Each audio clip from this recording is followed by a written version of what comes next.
Ciao e benvenuto su Broken Husband, iscriviti al canale. Clicca sulla campana per non perdere nuovi video. Inoltre non dimenticare di mettere like. Perché il miglior supporto per noi. Non so da dove iniziare questa storia. Credo che inizi come la maggior parte di queste cose. Con un matrimonio che a tutti gli altri sembrava perfetto. 10 anni amico, 10 maledetti anni. La gente ci guardava e diceva, siete così fortunati ed esservi trovati. O siete la coppia perfetta. Sì, perfetta in superficie, ma sotto. E lì che sono iniziate le crepe. Non è successo tutto in una volta. Non si è svegliata un giorno e ha deciso di diventare la stronza connivente che è diventata. È stato graduale, come un lento veleno. All'inizio erano le notti in bianco al lavoro. Oh, ho questo grande progetto in arrivo, diceva. Sorridendo come se il burro non si sciogliesse in bocca. Anch'io le credevo. Non avevo motivo di non farlo. Dopo tutto lavorava per questa grande azienda. E pensavo che fosse solo una parte della sua scalata. Ero persino orgoglioso di lei. Ma poi ha continuato a succedere.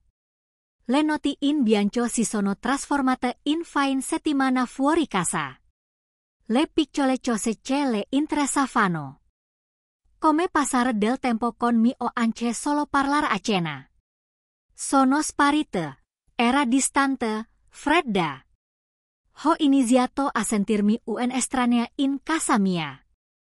Sì, non sono un santo. Ho una attività da gestire, quindi non sono sempre presente. Ma questa volta era diverso. Tornavo a casa ed era come se non esistessi più per lei. Una sera è tornata a casa con un profumo che non era il suo. Ora, io conosco il profumo di mia moglie. Le ho comprato abbastanza profumi nel corso degli anni. Da poterli riconoscere in mezzo alla folla. Questo era diverso. Qualcosa di floreale, economico. Come il tipo di profumo che si può trovare in una stazione di servizio. Le chiesi spiegazioni, con noncuranza. Facendo finta che non mi interessasse. Lei si limitò a scrollare le spalle. Dicendo che probabilmente veniva dall'ufficio. Qualche collega che stava provando una nuova marca. Ma i suoi occhi raccontavano una storia diversa. Erano sfuggenti, come se sapesse che l'avevo scoperta. Ma non aveva intenzione di confessare. Quella notte non riuscivo a dormire. L'istinto mi diceva che qualcosa non andava. Ma non era pronto ad ammettere cosa fosse. Non volevo pensare che mia moglie mi tradisse. Avevamo trascorso un decennio insieme. Avevamo costruito una vita. Una casa, un futuro. Ma il dubbio continuava a rodermi. Da allora ho iniziato a prestare maggiore attenzione. Sono un uomo d'affari. So come individuare gli schemi. E quello che vedevo non quadrava. Telefonate che non rispondeva davanti a me. Messaggi di testo che la facevano sorridere. Ma che non mi lasciava mai vedere da ci fossero inviati. Mi sono detto che ero paranoico. Volevo credere che fosse solo un periodo difficile. Che le cose sarebbero migliorate. Poi è arrivato il viaggio di lavoro. Una settimana fuori casa. Solo lei e alcuni suoi colleghi. Questo è quello che mi ha detto comunque. La sera prima della partenza. Abbiamo avuto uno dei nostri più grandi litigi. Non ricordo nemmeno come iniziata. Mi finita con lei che mi urlava in faccia. Che non mi fidavo di lei. Che la stavo soffocando. Che forse avevamo bisogno di spazio. Spazio. Quella parola mi colpì come un camion. Sapevo cosa significava spazio. Non era la prima volta che la sentivo pronunciare. Da quel giorno il cui matrimonio era sull'orlo del baratro. Dopo che se ne andata. Ho fatto quello che farebbe qualsiasi marito sospettoso. Ho assunto un investigatore privato. Sì, lo so, sembra estremo. Ma quando il tuo istinto ti urla che qualcosa non va. Fai quello che devi far. Un uomo che conoscevo per motivi di lavoro.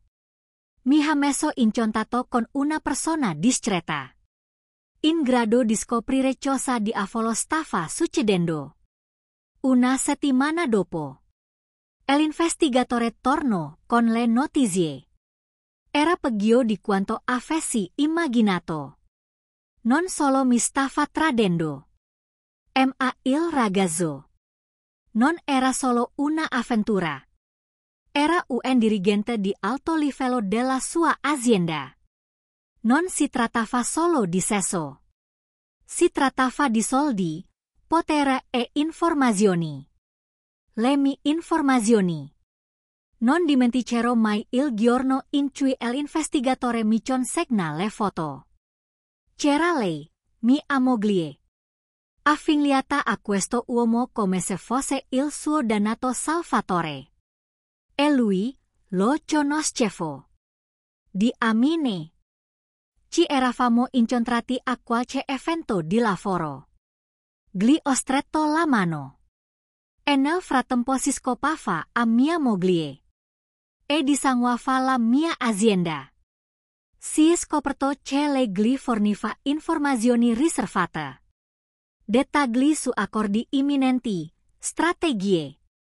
Tutto ciò che gli serviva per paralizzare la mia azienda dall'interno. Faceva parte di una specie di spionaggio aziendale. E io ero l'idiota che lo finanziava. Non l'ho affrontata subito. No, sarebbe stato troppo facile. Dovevo raccogliere di più. Dovevo essere sicuro che quando l'avrei fatta crollare. L'avrei seppellita così in profondità. Che non avrebbe più visto la luce del giorno. Così iniziai a registrare tutto. Le nostre conversazioni, le sue telefonate. Tutto ciò che poteva essere usato come prova. La trappola era pronta, e io ero pronto a farla scattare. Ma è successo qualcosa che non avevo previsto. Quando è tornata dal suo cosiddetto viaggio di lavoro. Le cose sembravano quasi normali. Quasi. Mi sorrise come se nulla fosse cambiato. Mi bacio sulla guancia come se non nascondesse. Un dannato coltello dietro la schiena. Quella donna avrebbe potuto vincere un Oscar. Per la performance che stava mettendo in scena. Ma ora lo sapevo meglio. Avevo visto le foto, letto i rapporti. Sapevo chi era in realtà. Nient'altro che una serpe con i tacci firmati. Ma dovevo continuare a recitare la mia parte. Non potevo farle capire che le stavo addosso. Non ancora. Mi serviva di più. E questo il problema della vendetta. Se premi il grilletto troppo presto potresti sbagliare il colpo. Così ho aspettato il momento giusto. Fingendo che tutto andasse bene. E raccogliendo ogni peso di terra che potevo. Una sera era in cucina a preparar la cena. Comportandosi come la moglie perfetta. Canticchiando una vecchia canzone che le piaceva tanto. Io ero seduto al tavolo da pranzo. E osservavo ogni sua mossa. Il mio telefono ha vibrato nella mia tasca. Un messaggio dell'investigatore. Aveva qualcosa di grosso. Mi sono scusata, dicendo che avevo delle email di lavoro da recuperare. E mi sono chiusa nel mio ufficio. Il messaggio dell'investigatore era breve. Ma sufficiente a farmi gelare il sangue. Lo incontrerà stasera. Solito hotel. Ho pensato che volesse saperlo. Questo è quanto. Non potevo aspettare oltre. Se pensava di poter uscire di nascosto stanotte. E fare la brava mogliettina di giorno. Avrebbe avuto una brutta sorpresa. Non avrei lasciato che la cosa andasse per le lunghe. Tornai in sala da pranzo, cercando di mantenere un'espressione neutra. E dissi appoggiandomi allo stipite della porta. Stasera ho una riunione tardiva. Alcuni investitori che sto cercando di bloccare da settimane. I suoi occhi si alzarono dai fornelli. E per un attimo enam di qualcosa. Un lampo di sollievo. Lo mascherò subito con un sorriso. Oh, non c'è problema. Anch'io ho un sacco di lavoro da recuperare. Non aspettarmi alzata. Bugiardo.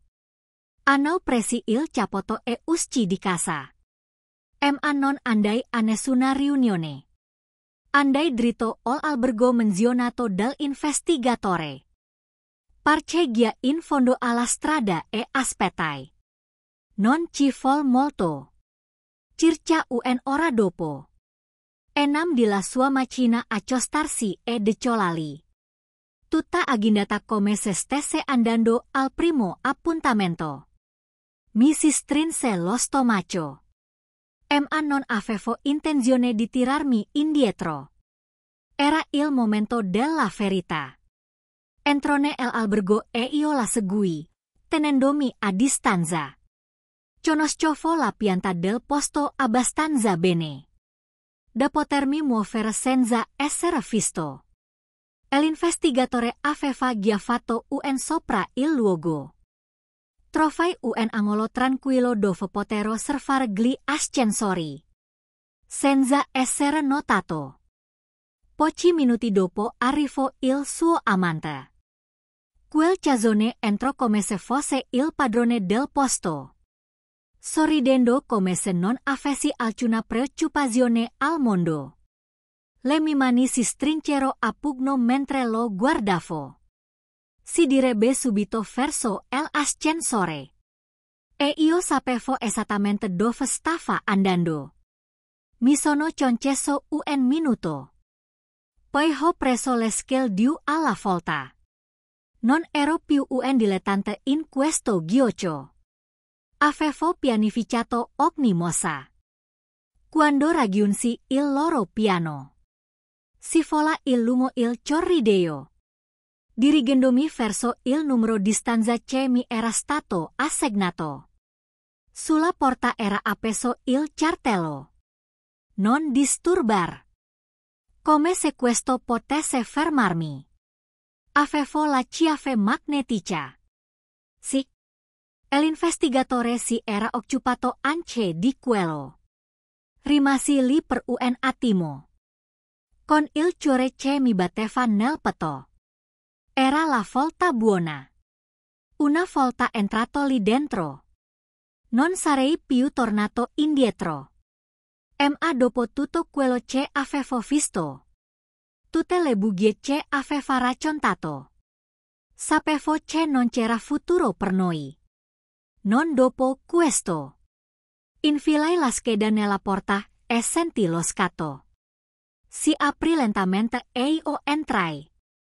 Con il corpo in tensione per la rabbia. La stanza era buia. Ma potevo sentirli.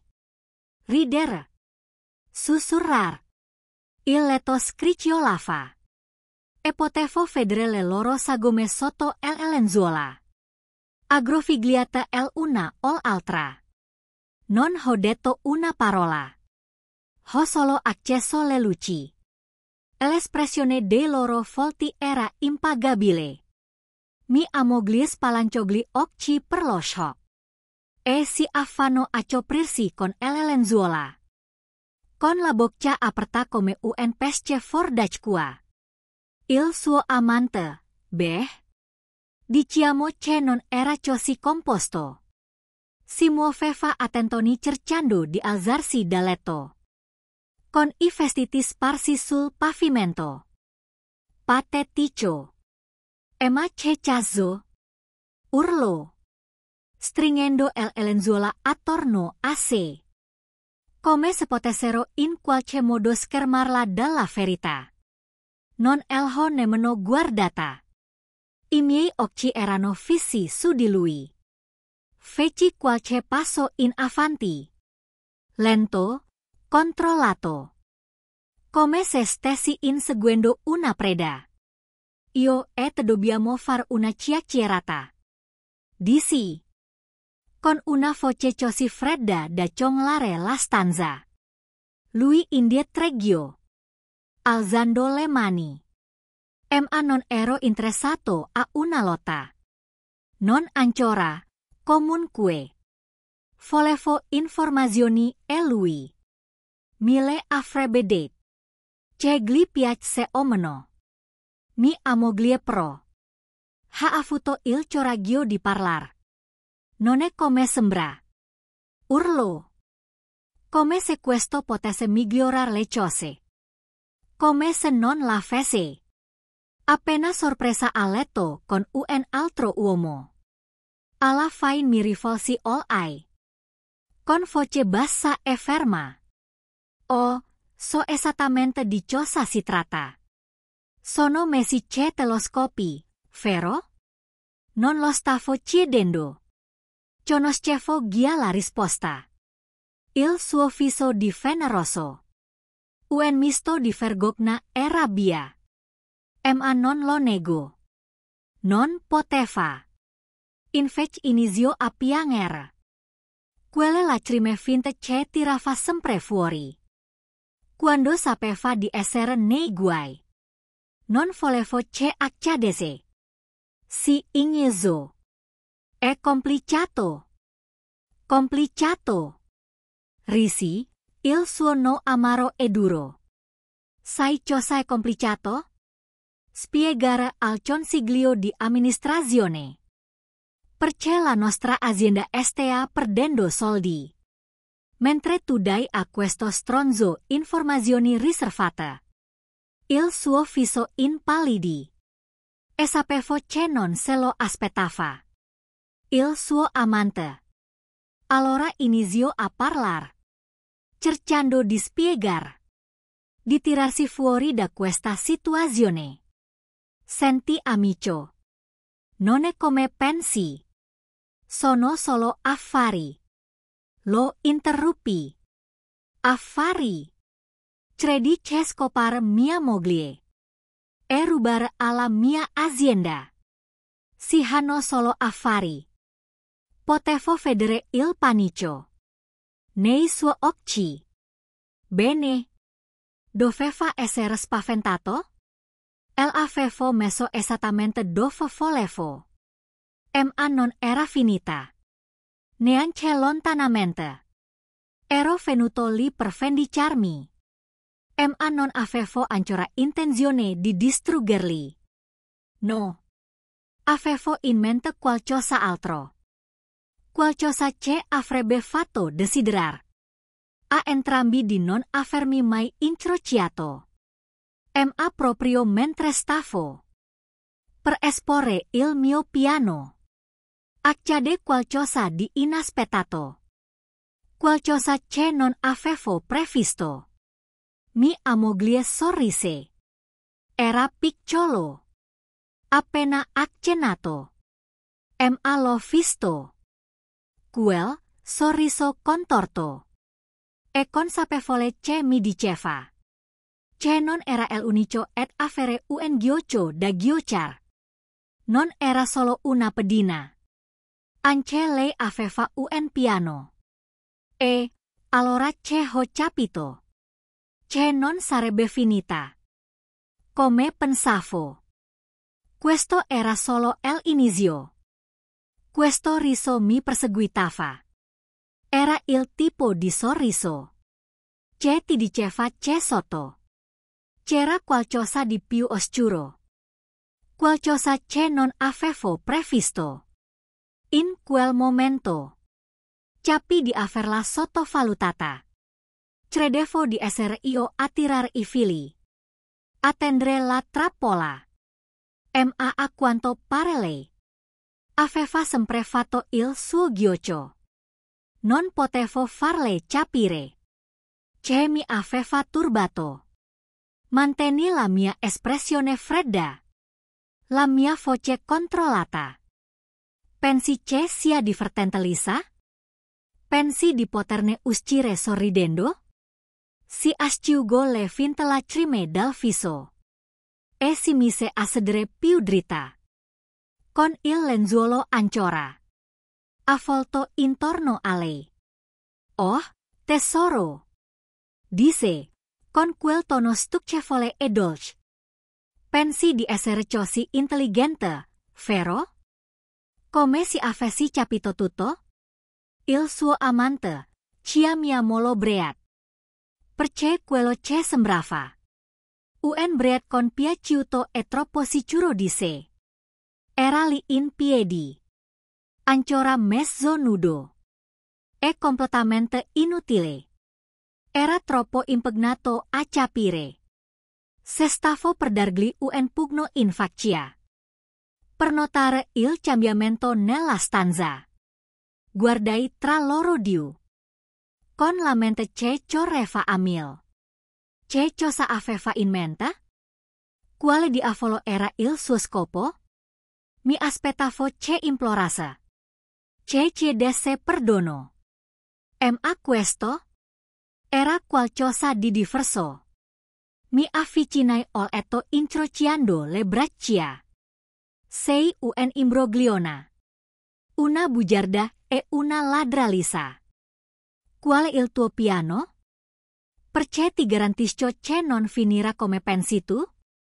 Lei si lasciò sfuggire una risata secca. Hai sempre pensato di essere più intelligente di tutti, vero? E questo che ho sempre odiato di te, sai?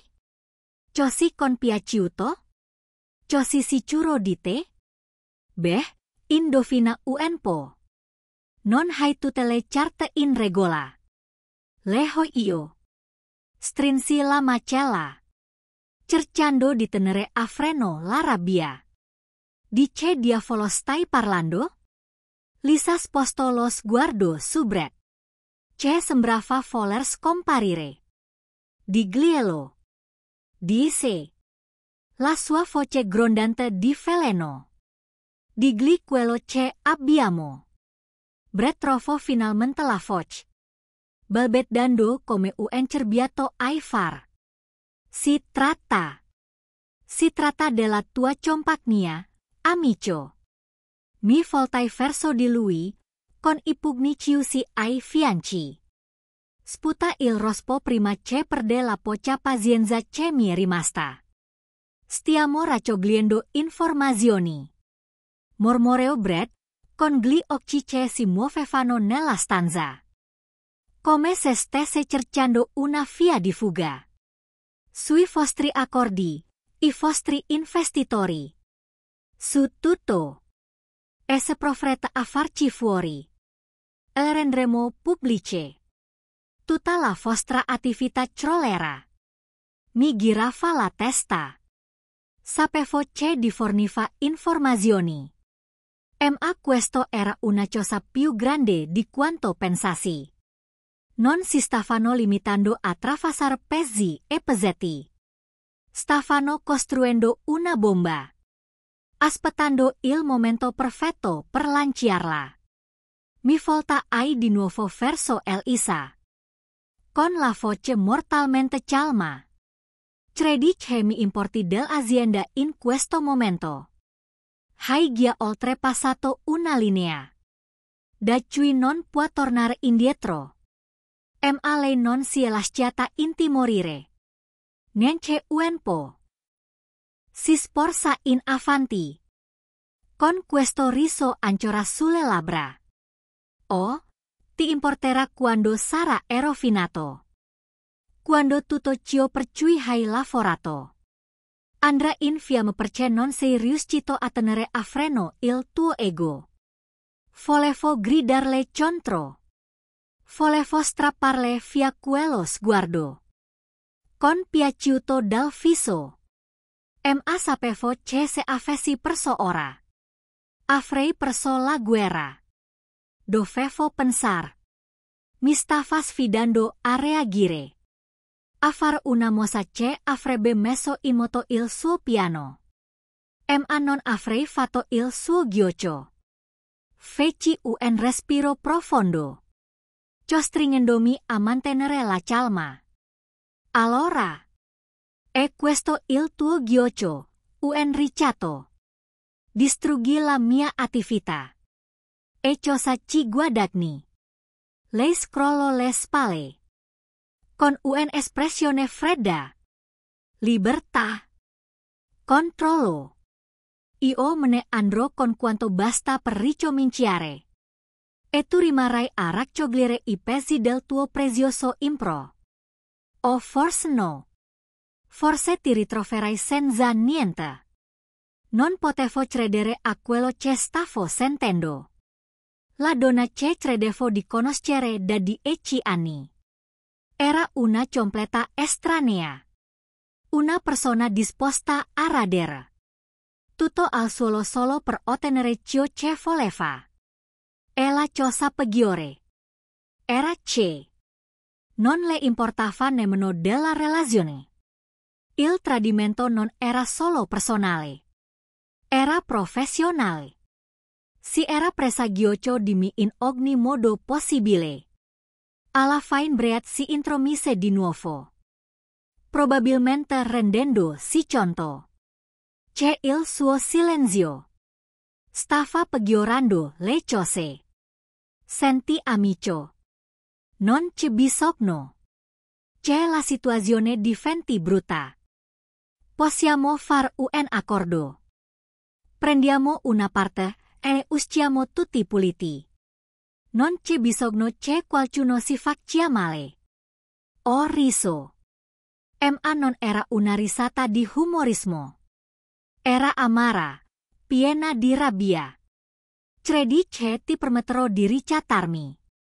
Che me ne vada con I miei soldi e mia moglie. Gli occhi di Lisa el ampeggiarono. Non hai scelta? O ti metti in ghiaccio? O ti portiamo via tutto? La sua azienda, la sua reputazione. Tutto va a rotoli. E non pensi di poterci fermare.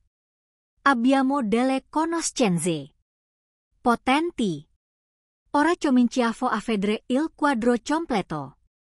Non si trattava solo di una questione di casseggio. Alle mie spalle avevano una leva. Avevano persone che li appoggiavano. Ed erano pronti a rovinarmi. Per ottenere ciò che volevano. Dovevo essere più intelligente. Più veloce e un passo avanti. Se volevo sopravvivere a tutto questo. Visai Lisa. La mia mente faceva gli straordinari. Hai pensato a tutto, vero? Ogni angolo. Ogni via Deus cita. Lei inclinò la testa. Sorridendo. Non sei l'unico che sa giocar sporco tesoro. Feci un passo indietro. Camminando nella stanza con I pensieri che correvano. Avevo prove sufficienti a rovinarli entrambi. Se avessi giocato bene. Le registrazioni, le foto. I documenti finanziari che avevo raccolto. Ma se avevano così tanto su di me. Come sostenevano. Non sarebbe stata una battaglia facile. Non si trattava solo di dimostrare che era infedele. Si trattava di smantellare una cospirazione. È stato allora che ho capito. Non stavano solo prendendo in giro la mia azienda. Facevano parte di qualcosa di più grande. Una sorta di piano di sabotaggio aziendale. Una rete di corruzione. Che andava più in profondità di quanto avessi immaginato. Va bene. Dissi lentamente, voltandomi di nuovo verso di loro. Volete fare questo gioco? Bene. Ma lasciate che enam dica una cosa. Forse pensate di avermi messo all angolo. Ma non sapete di cosa sono capace. Elisa si alzò. Lasciando cadere a terra il lenzuolo. Il suo corpo completamente esposto. Come se non le importasse più. E non sai nemmeno fino a che punto sono disposta a spingermi. Brett rimase in silenzio. Conglato sul posto. Probabilmente rendendosi conto di essere in una situazione molto più grande di lui. Lisa era là veramente qui. E lui era solo al seguito. Ma questo non lo rendeva meno pericoloso. Lanciai un ultimo sguardo a loro due. Le persone che avevano trasformato la mia vita in un inferno. E feci un foto silenzioso a me stessa. Non era finita. Neanche per sogno. Hai commesso un errore. Dissi a bassa voce. La mia voce piena di fredda e dura determinazione. Pensate di avere il controllo. Ma non prometto che quando avrò finito. Implorerete entrambi pietà. Senza aspettare una risposta. Mi voltai e uscì dalla stanza. Con il cuore che batteva all impazzata. Per un misto di furia e adrenalina. Il gioco si era appena intensificato. E ora era una questione di sopravvivenza. Ma non sapevo che le cose sarebbero andate ancora peggio. Mentre salivo in macchina. Il mio telefono ha suonato di nuovo. Un altro messaggio dell'investigatore. Dobbiamo parlare. È urgente. Non cercano più solo la vostra azienda. Visai lo schermo con lo stomaco. Che si contorceva per il terrore. Qualunque cosa fosse. Non si trattava più solo di affari. Era una questione personale. Stava per diventare molto più pericoloso. Quella sera tornai a casa in silenzio. Stringendo il volante così forte. Da far diventare le noci bianche. Il sorriso compiaciuto di Lisa. Le patetiche scuse di Brett. Il messaggio minaccioso dell'investigatore. Tutto girava nella mia testa come un uragano. La posta in gioco era appena diventata più alta. E sapevo che se non avessi agito in fretta. Avrei perso tutto. Quando tornai a casa, Lisa era ghiali. Seduta al tavolo della cucina. Come se non fosse successo nulla. Non si è nemmeno preoccupata di sembrare colpevole. I suoi occhi mi seguirono quando entrai. Ma non disse una parola. Avevamo superato il momento delle grida e delle accuse. Questa era la calma prima della tempesta. Mi versai da bre. Le mani mi tremavano appena. Mentre portavo il bicchiere alle labbra. Dovevo mantenere la calma. Dovevo essere più intelligente di lei. Abbiamo finito di parlare. Disse, con voce bassa e uniforme. D'ora in poi, mi occuperò del mio avvocato. I suoi occhi impeggiarono di qualcosa. Paura, rabbia. Ma mantenne il viso neutro. Stai commettendo un errore. Dice dolcemente. Non vincerei questa battaglia. Mi allontanai da lei senza preoccuparmi di rispondere. Non ne avevo bisogno. Avevo il mio piano e presto si sarebbe resa conto di quanto profonda fosse la fossa che si era scavata. Il giorno dopo incontrai l'investigatore in una piccola tavola calda poco illuminata, lontana dal centro città. Si accomodò nella cabina di fronte a me, con il volto segnato dalla preoccupazione. Abbiamo un problema, disse, senza preamboli, tirando fuori una cartella dalla sua valigetta. Non dissi nulla. Mi limitai a fargli cenno di continuare. Aprì la cartella e mi cade il cuore quando enam di il contenuto. Foto di sorveglianza, documenti finanziari. Documenti che collegavano Elisa e Breat ed alcuni loschi conti offshore. Ma non era questo il peggio. Non cercano solo la vostra azienda, disse l'investigatore a bassa voce con la voce tesa. Cercano lei. Personalmente. Lo visai. Cercando di elaborar ciò che stava dicendo. Cosa vuol dire? Sospiro. Facendo scorrere un documento verso di me. Ti hanno incastrato permessi. Non si tratta solo della relazione o dello spionaggio. Stanno cercando di incastrarla per frodi aziendale. Hanno spostato denaro usando il suo nome, i suoi conti, per far credere che lei abbia sottratto fondi. La stanza girava. Abbassai lo sguardo sul foglio. La schia di transazioni che sembrava puntare direttamente su di me. Come diavolo? Elisa aveva accesso. Interruppe. Ha usato le tue credenziali, facendo credere che fosse tu a sottrarre denaro alla tua azienda. Breat la aiutata. Ciò prendo le loro tracce. Se ci riusciranno, tu andrai a fondo per tutto. Loro se ne andranno senza problemi. E tu resterai con il sacco in mano. Mi sentivo male. La mia mente correva mentre cercavo di mettere insieme tutto quello che era successo negli ultimi mesi. Le noti in bianco, le telefonate segrete, i finti viaggi di lavoro.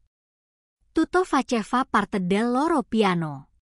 Non mi stavano solo tradendo. Stavano cercando di distruggermi. Ho raccolto delle prove, ha detto l'investigatore. Ma non sono ancora sufficienti. E ne servono altre. Se vogliamo scagionare il suo nome e smascherarli a noi con la gola secca. Cosa faceva Cia? Abbiamo bisogno che commettano errori. Ha detto. Abbiamo bisogno che pensino di aver vinto. Così da diventare disattenti. E quando lo faranno, l'inchioderemo. Ma ci vorrà tempo. E sarà pericoloso. Pericoloso. Avevo capito. Elisa e Brett non stavano più giocando. Avevano foglia di sangue e, se non fosse stato attento, mi avrebbero fatto fuori senza pensarci 2 volte.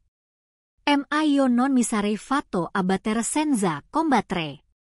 Quella sera tornai a casa con un nuovo piano. Dovevo attirarli in un falso senso di sicurezza. Fargli credere che mi stavo tirando indietro. Così, recitai la mia parte. Rimasi in silenzio. Evita il confronto con Elisa. Eveci credere che mi stavo concentrando sul controllo dei danni in azienda. Si accorse del cambiamento. L'ho capito dal modo in cui ha iniziato a guardarmi.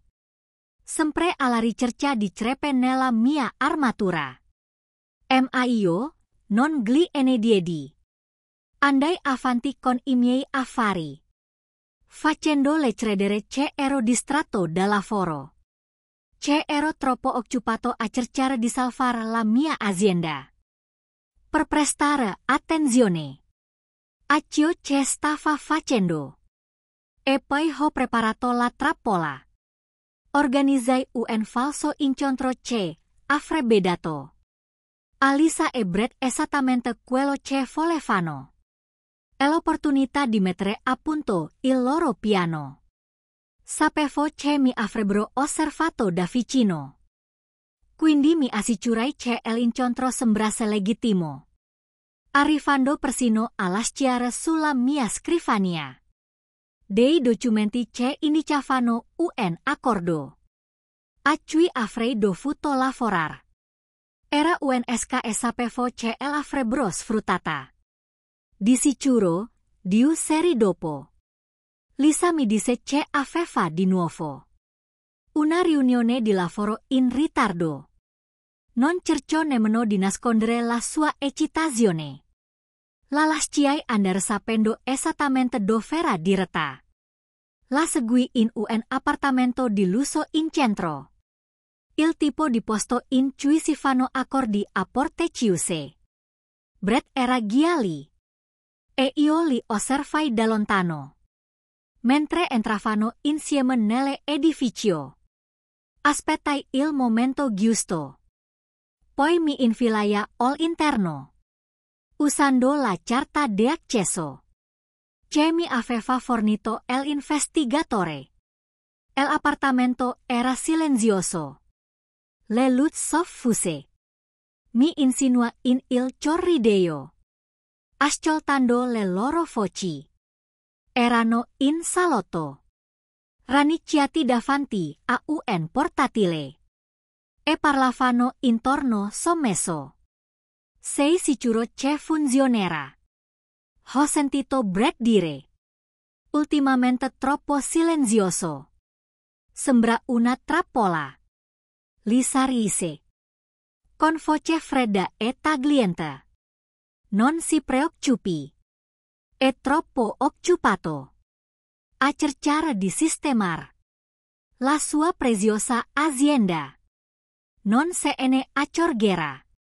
Mi avvicinai. Appena fuori dalla vista. Ora li vedevo. Seduti al tavolo. Con il portatile aperto tra loro. Brett sembrava nervoso. Ma Lisa era nel suo elemento. Gli elegevo negli occhi. Pensava di aver vinto. Pensava che fosse troppo distratto per accorgermi del cappio che si stringeva intorno al mio collo. Ma questa volta ero io a tirare le fila. Entrai nella stanza e le loro testi si alzarono di scatto. Per lo shock, Brett si mise in piedi. Ma Lisa rimase seduta, fissandomi con un misto di sorpresa e rabbia. Che diavolo ci fai qui? Sibilo, alzandosi in piedi e facendo cadere il portatile dal tavolo. Nella fretta, non dissi una parola. Mi limitai a sorridere. Un sorriso freddo e duro che rispecchiava quello che mi aveva rivolto giorni prima. La trappola era scattata. E lei non aveva idea di quanto ci fosse dentro. Te l'ho detto, dissi. Con voce bassa e ferma. Non sai di cosa sono capace. Prima c'è uno di loro. Potesse reagire. Mi infila nella ghiaccia. E tirai fuori un piccolo dispositivo. Tenendolo in mano. Per farlo vedere. I loro occhi si allargarono. Per l'orrore. Quando capirono che si trattava di un dispositivo di registrazione. Ogni parola che avevano detto, ogni piano che avevano fatto, era tutto lì. Li avevo in pugno. Il volto di Lisa impallidì e Breat sembrò sul punto di svenire. Non potete farlo. Falbet Tolei.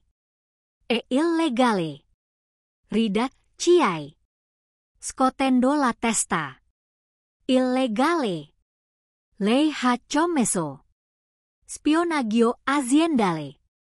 Mi ha derubato. E mi ha incastrato. Per far ricadere la colpa su di me. Vuoi parlare di illegalità? Fece un passo avanti. Con gli occhi fiammeganti di furia. Pensi di essere così intelligente. Ma non la farete. Francia.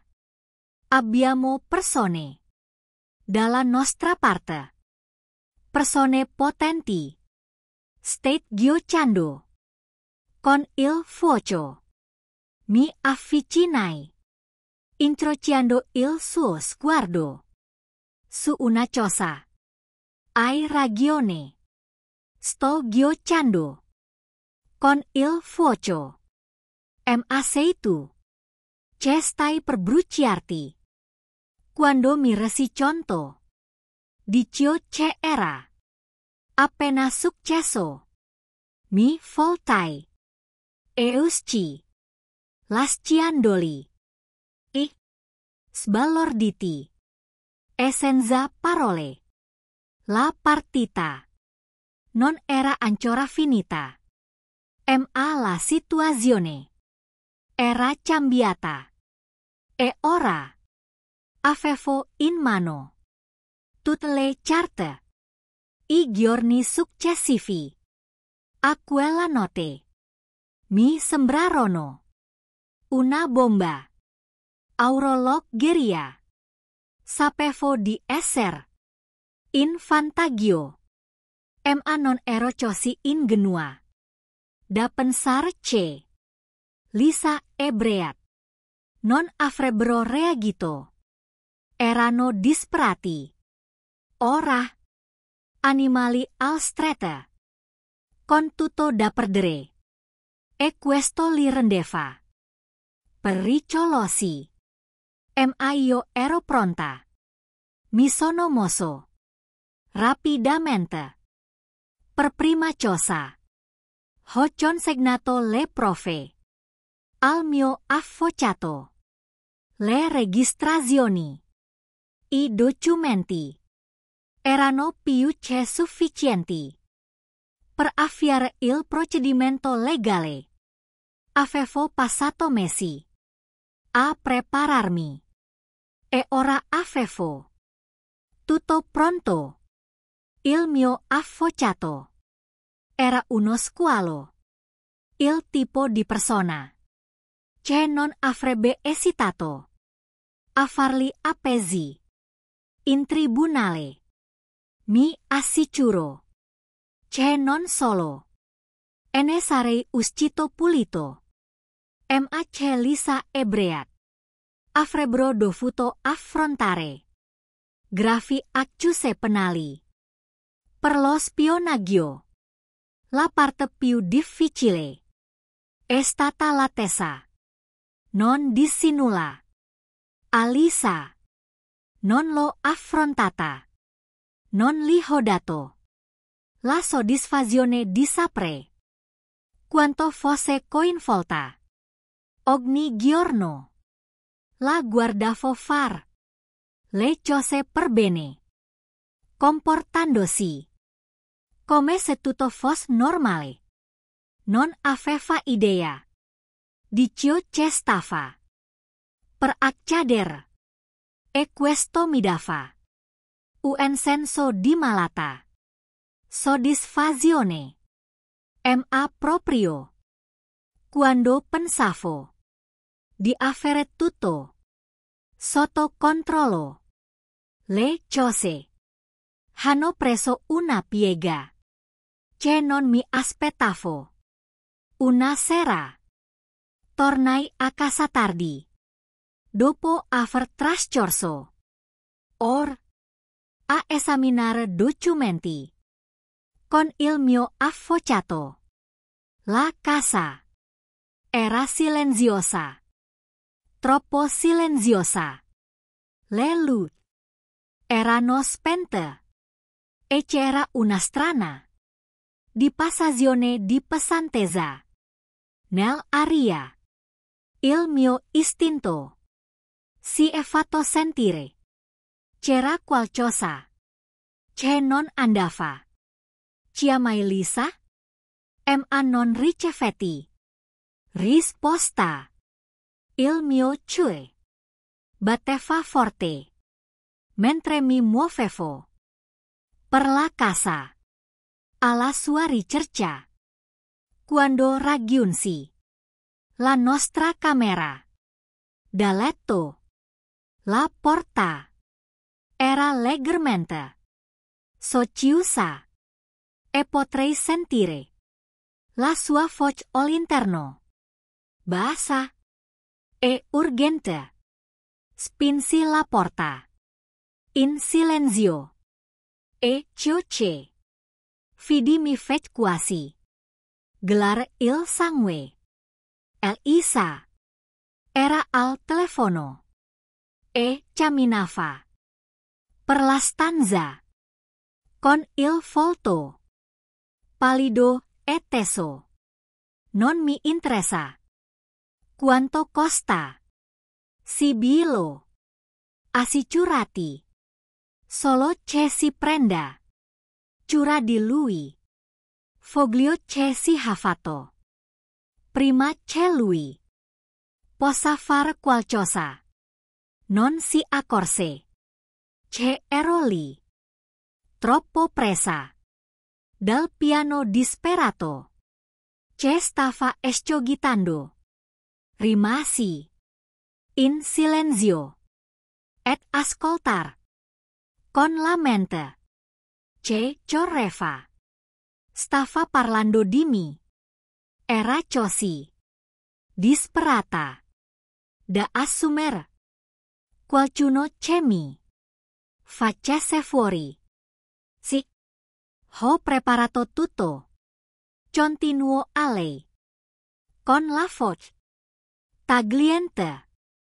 Quando sarà fuori dai ghiacci potremo spostare i fondi e nessuno potrà risalire a noi. Assicuratevi solo che sia tutto pulito. Avevo sentito abbastanza. Tutto il mio corpo tremava di rabbia. Ma mi costrinsi a mantenere la calma. Dovevo essere intelligente. Se avessi perso la testa ora, se la avessi affrontata senza un piano, avrei potuto mandare tutto all'aria. Uscì silenziosamente dalla stanza. Scivolai al piano.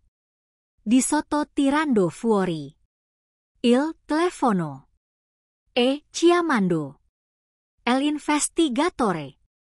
E Pegiodi. Quanto pensasimo? Sussurrai. Stea progettando qualcosa di pericoloso. Lafo. Dell'investigatore. Era calma. Ma potevo sentire. L'urgenza c'è. C'era dietro. Devi uscire. Subito. Entro domattina. Avremo qualcuno su.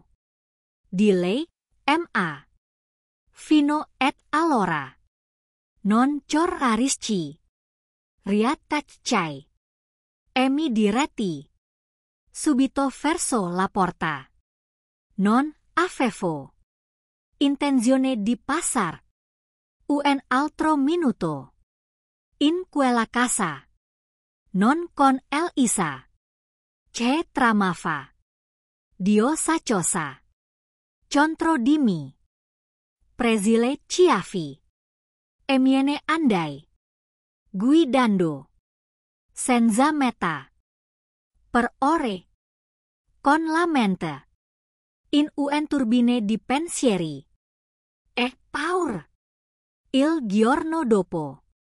Mi si inatro. La fase finale. Del mio piano. Il mio avvocato. Presento un istanza. Di divorzio.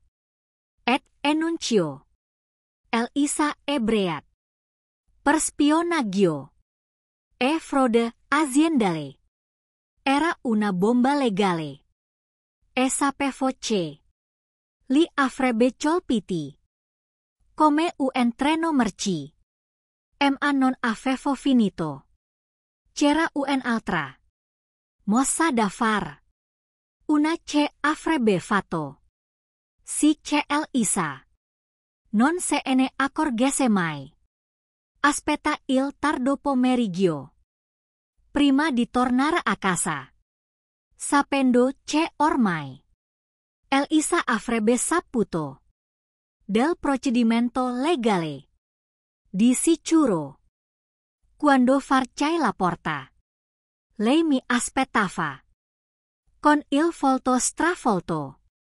Dalla furia. Bastardo. Sputo. Con la voce tremante di rabbia. Pensi di potermi far questo dopo tutto. Quello c'è successo. Rimasi lì.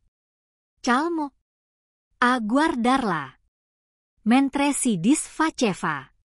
È finita, Elisa. Hai perso. Non c'è modo di tornar indietro.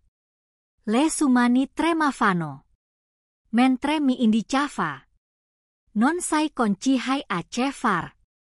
O persone che possono rovinarti. Mi avvicinai di un passo. Mantenendo la voce fredda e ferma. Ho vinto. Le prove sono state scoperte. Il tuo piccolo piano. Con Breat. È fatta. Le autorità sono coinvolte. E non c'è nulla che tu possa far per fermarlo. Per la prima volta. Enam di un lampo di paura. Rele sul suo volto. Indietri ghiaccio. Tendo la testa. No, no.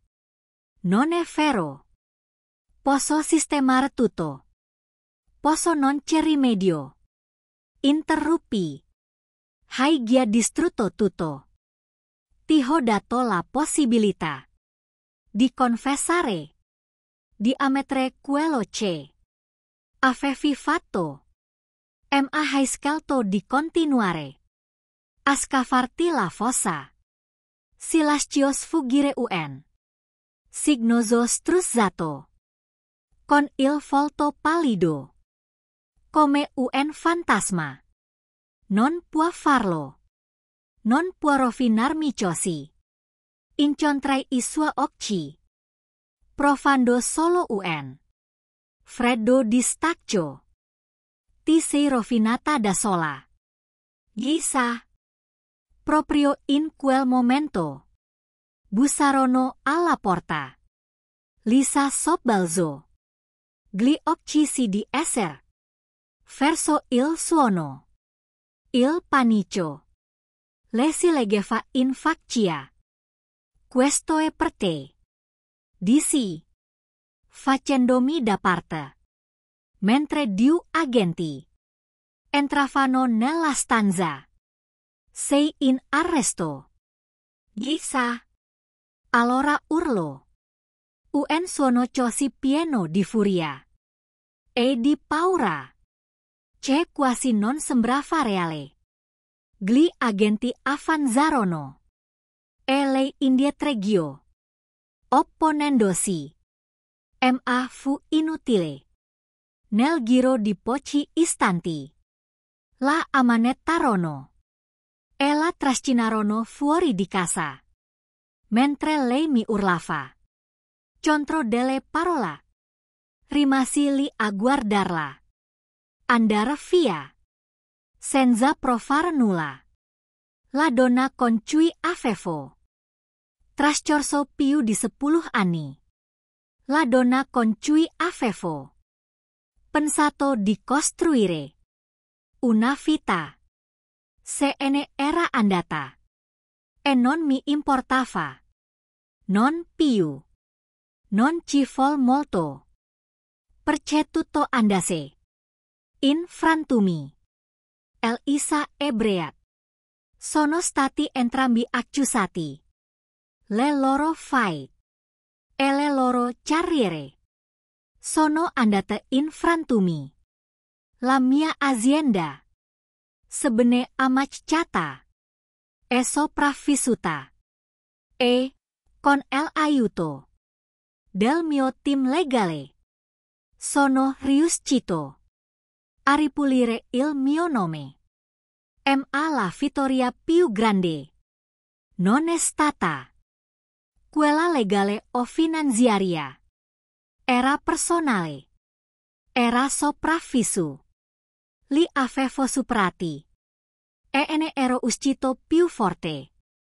Qualche settimana dopo mi sono seduta nella mia casa ormai vuota, con un drink in mano, riflettendo su tutto quello che era successo. Il tradimento, le bugie, i ghiacci. Ormai era tutto alle spalle. Ma una cosa continuava a tormentarmi. Una domanda che non riuscivo a togliermi di dosso. Come ho fatto a non vederlo prima? Forse mi ero fidato troppo. Forse ero stato secone. I confronti della persona che Lisa era davvero. Ma alla fine niente di tutto questo aveva importanza. Avevo vinto io. E lei aveva avuto esattamente quello che si meritava. Alza il bicchiere, brindando al futuro. Non era la vita che avevo pianificato. Ma era la mia.